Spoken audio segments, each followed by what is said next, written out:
আসসালামু আলাইকুম প্রিয় দর্শক, আজ সোমবার মানে 16ই ফেব্রুয়ারি, আগামীকালকে সকালে মানে মঙ্গলবার সকালে নবনির্বাচিত যারা সংসদ সদস্য হয়েছেন তাদের শপথ পড়ানো হবে এবং সম্ভবত এই দেশে প্রথমবারের মতো দুবার শপথ পড়ানো হবে। দুবার কেন? দুবার এ কারণে যে একবার শপথ পড়ানো হবে সংসদ সদস্য হিসাবে, আরেকবার শপথ পড়ানো হবে সংবিধান সংস্কার পরিষদের সদস্য হিসাবে। একই লোককে পড়ানো হবে, কারণ তারা সংবিধান সংস্কার পরিষদের সদস্য হিসাবে শপথ নেবেন এ কারণে যে তারা দায়িত্ব নেওয়ার পর আমাদের সংবিধানটাকে সংশোধন করবেন এবং সেটা জুলাই সনদ অনুযায়ী করবেন। এরকমই আবদার চলছে, এরকমই নিয়ম। এটা আলী রিয়াজ সাহেব বলেছেন এভাবে করতে হবে। এখন সেই সংস্কার কোথায়, কিভাবে, কতটুকু হবে না হবে, তার সঙ্গে বিএনপির যে নির্বাচনী ইশতেহার তার কতটুকু মিল আছে, কতটুকু গরমিল আছে, সেটা কিভাবে গরমিল থাকলে সেটাকে কিভাবে ম্যানেজ করা হবে, সেটা অন্য প্রসঙ্গ। ওই প্রসঙ্গে আমি আসবো। ওই প্রসঙ্গ আগামীতে অত্যন্ত বড় প্রসঙ্গ হিসেবে আবির্ভূত হবে বলে আমার ধারণা। সেই প্রসঙ্গে আমরা কাল পরশু কথা বলতে পারবো। আজকে আমি যেটা নিয়ে কথা বলবো সেটা হলো এই সংসদ সদস্যদের শপথ পড়াবেন কে। যতটুকু বোঝা গেছে শপথ পড়াবেন সিইসি মানে প্রধান নির্বাচন কমিশনার। প্রধান নির্বাচন কমিশনার এম নাসিরউদ্দিন তিনি এই শপথটা পড়াবেন। প্রশ্ন হচ্ছে তিনি কেন পড়াবেন, আইনগুলো কি, কোন আইনের মাধ্যমে এটা উনি পড়াচ্ছেন। সেটা হলো, নিয়মটা হলো যে এই সংসদ নির্বাচনের পর যখন সরকারি গ্যাজেট হয়, সেই গ্যাজেটের প্রকাশের 3 দিনের মধ্যে আগের সংসদের যিনি স্পিকার, সংসদ তো তখন থাকবে না কারণ নতুন নির্বাচন হলে আগের সংসদ ভেঙে দেওয়া হবে, আগের সংসদে যিনি স্পিকার তিনি এই শপথ পড়াবেন। এটা কিন্তু সরাসরি সংবিধানের অংশ। মানে সংবিধানের যে 148-এর 1 আছে, এই 48-এর 1 অনুচ্ছেদে স্পষ্ট বলা হয়েছে যে বিদায়ী স্পিকার নতুন এমপিদের শপথ পাঠ করাবেন। এখন যদি কোনো কারণে বিদায়ী স্পিকার শপথ পাঠ করাতে না পারেন, তাহলে 148-এর 2 ধারায় বলা হয়েছে, 2 অনুচ্ছেদে বলা হয়েছে যে স্পিকারের মনোনীত কোনো ব্যক্তি তার কাছেও এমপিরা শপথ নিতে পারবেন।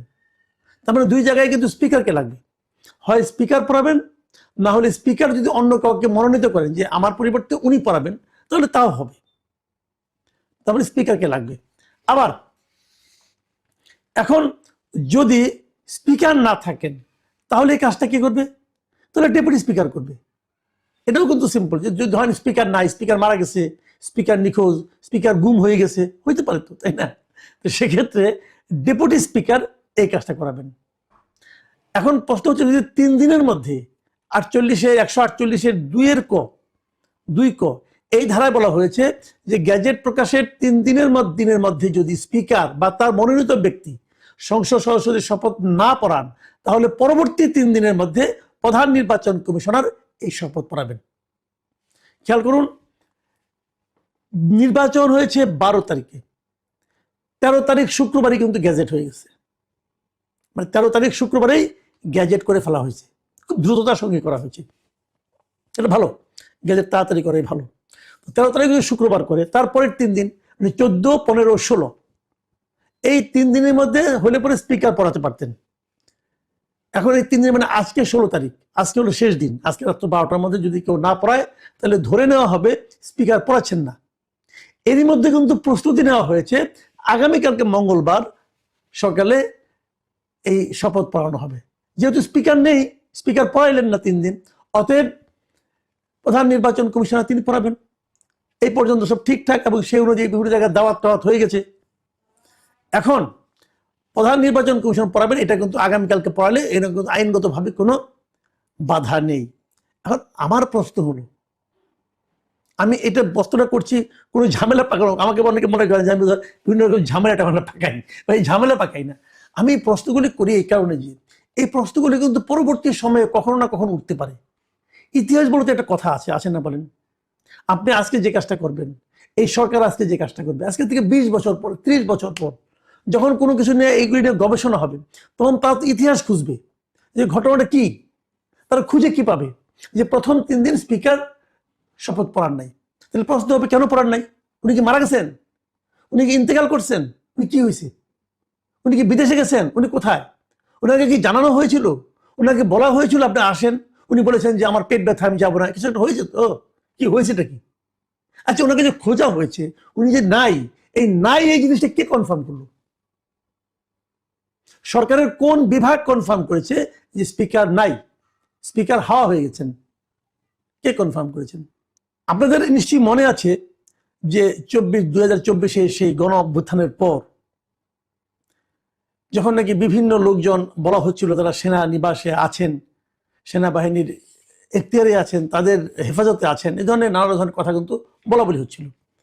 এবং তাদের একটা তালিকা ওই সময় আইএসপিআর মানে সেনা বিভাগের মানে সেনানিবাসের সেনাবাহিনীর একটা যে আপনার পাবলিক রিলেশন অফিস, সেই আইএসপিআর থেকে একটা তালিকা দেওয়া হয়েছিল যে কে কে কোথায় কোথায় আছে এবং তাদের কাছে তাদের হেফাজতে কে কে আছে।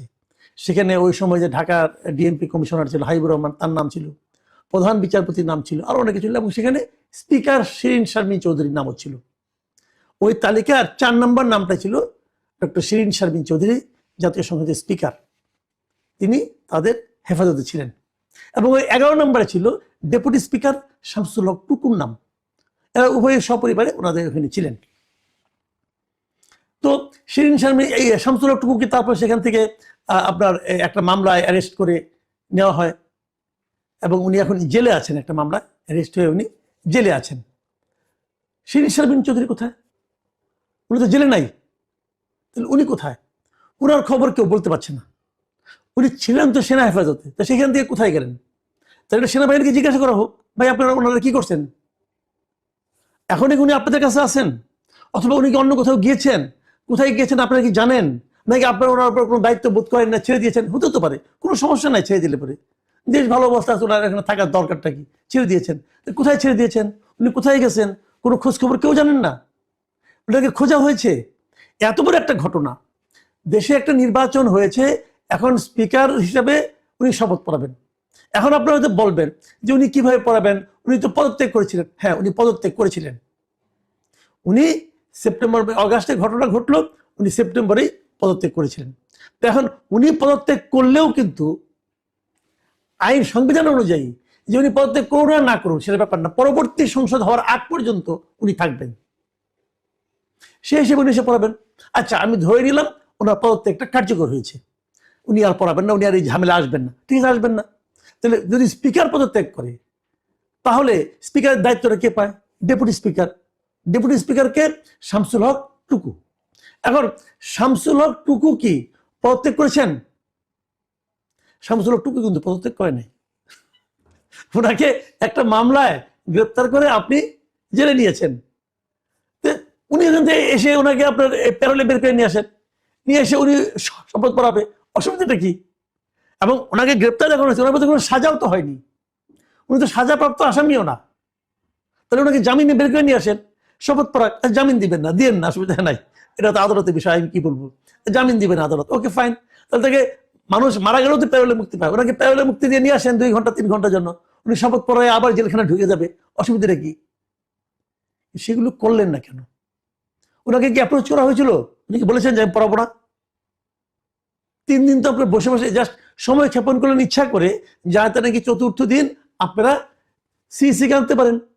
দেখেন, এই যে পুরো বিষয়টা না, এই বিষয়টা যে কেন করা হচ্ছে, তার মানে আপনারা ওনাকে দিয়ে পড়াবেন না, পড়াবেন না, সমস্যা নাই, কিন্তু আইনটা তো দেওয়া নেই। ওনাকে পড়ালে আপনাদের মান সম্মান যাবে। আমি একটা ঘটনার কথা উল্লেখ করি, পুরোনো ঘটনা। আপনাদের মনে আছে 90-এর গণ আন্দোলনে কিন্তু এরশাদ সরকারের পতন হয়েছিল।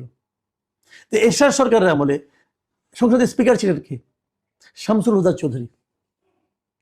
সেই শামসুল হুদা চৌধুরী কিন্তু পরবর্তীতে যে বিএনপি এবং আওয়ামী লীগ দুইজনে মিলে যে ইলেকশনটা করলো, 91 ইলেকশন, যেখানে বিএনপি জিতেছিল, এই সকল সংসদ সদস্যদেরকে, বিএনপির এবং এদেরকে, আওয়ামী লীগের এমপিদেরকে শপথ পড়েছিলেন কিন্তু শামসুল হুদা চৌধুরী।